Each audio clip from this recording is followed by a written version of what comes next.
नमस्कार। मैं एडवोकेट नृपेंद्र सिंह सेनवार स्वागत करता हूं आपका अपने YouTube चैनल लॉ डोर में। अपने पिछली वीडियो में मैंने आपको जानकारी दी थी भारतीय संविधान की सीरीज भाग 3 में भारतीय संविधान के स्वरूप, स्रोत और विशेषताओं के बारे में। आज इस वीडियो में मैं आपको बताऊंगा भारतीय संविधान की सीरीज भाग 4 में भारतीय संविधान की प्रस्तावना के बारे में। तो आइए आगे बढ़ते हैं और जानते हैं भारतीय संविधान की प्रस्तावना या उद्देशिका के बारे में, यानी कि प्रियम्बल ऑफ इंडियन कॉन्स्टिट्यूशन के बारे में। भारतीय संविधान की प्रस्तावना की भाषा यह स्पष्ट करती है कि हम भारत के लोग भारत को एक संपूर्ण प्रभुत्व संपन्न, समाजवादी, पंथ निरपेक्ष, लोकतांत्रिक गणराज्य बनाने के लिए तथा उसके समस्त नागरिकों को सामाजिक, आर्थिक और राजनीतिक न्याय, विचार, अभिव्यक्ति, विश्वास, धर्म और उपासना की स्वतंत्रता, प्रतिष्ठा और अवसर की समता प्राप्त करने के लिए तथा उन सब में व्यक्ति की गरिमा और राष्ट्र की एकता और अखंडता सुनिश्चित करने वाली बंधुता बढ़ाने के लिए दृढ़ संकल्प होकर अपनी इस संविधान सभा में आज दिनांक 26/11/1949 ईस्वी मिति मार्गशीर्ष शुक्ल सप्तमी संवत 2006 विक्रमी को एतद द्वारा इस संविधान को अंगीकृत, अधिनियमित और आत्मार्पित करते हैं। यहां पर ध्यान देने वाली बात यह है कि संविधान की प्रस्तावना में समाजवादी, पंथ निरपेक्ष तथा अखंडता जैसे शब्द 42वें संविधान संशोधन के द्वारा सन 1976 में जोड़े गए थे।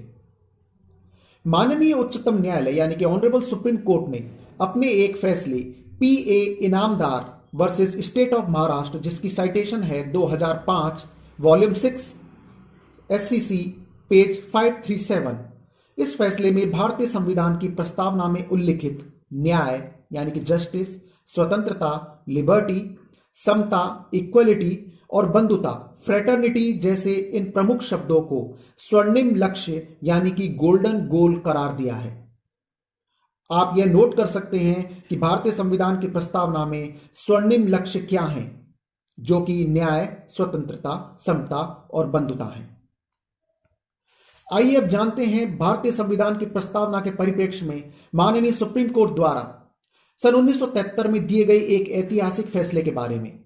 इस ऐतिहासिक निर्णय में मौलिक ढांचे की विशेषताओं को निर्धारित किया गया था। यह एक ऐतिहासिक और लैंडमार्क जजमेंट है जो कि लॉ स्टूडेंट के अलावा प्रतियोगी परीक्षा की तैयारी करने वाले छात्रों के लिए भी उपयोगी है। इसे आप नोट कर सकते हैं। इस फैसले को केशवानंद भारती श्री पदगलवरू वर्सेस केरल राज्य के नाम से जाना जाता है, जिसकी साइटेशन है AIR 1973 सुप्रीम कोर्ट पेज 1461। इस फैसले के अनुसार मौलिक ढांचे के मुख्य बिंदु निम्न है। पहला, संविधान की सर्वोच्चता। दूसरा, सरकार का गणतांत्रिक तथा लोकतांत्रिक स्वरूप। तीसरा, विधायिका, कार्यपालिका तथा न्यायपालिका के बीच शक्तियों का विभाजन। चौथा, संविधान का पंथ निरपेक्ष स्वरूप।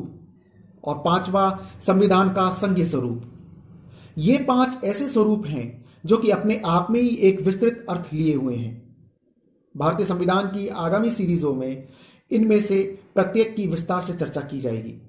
इसके अलावा मौलिक अधिकार और राज्य के नीति निर्देशक तत्वों के संदर्भ में भी प्रस्तावना को आधार माना जा सकता है।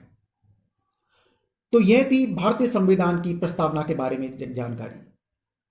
यह आपको कैसी लगी मुझे कमेंट बॉक्स में लिखकर जरूर बताइएगा तथा साथ ही मेरे चैनल को भी सब्सक्राइब करें, जिससे कि मेरे अपकमिंग वीडियोस के बारे में भी आप जानकारी प्राप्त कर पाएंगे। तथा इस वीडियो को भी आप शेयर और लाइक जरूर करें, जिससे कि किसी अन्य तक पहुंचे और वह भी इसका लाभ प्राप्त कर सके।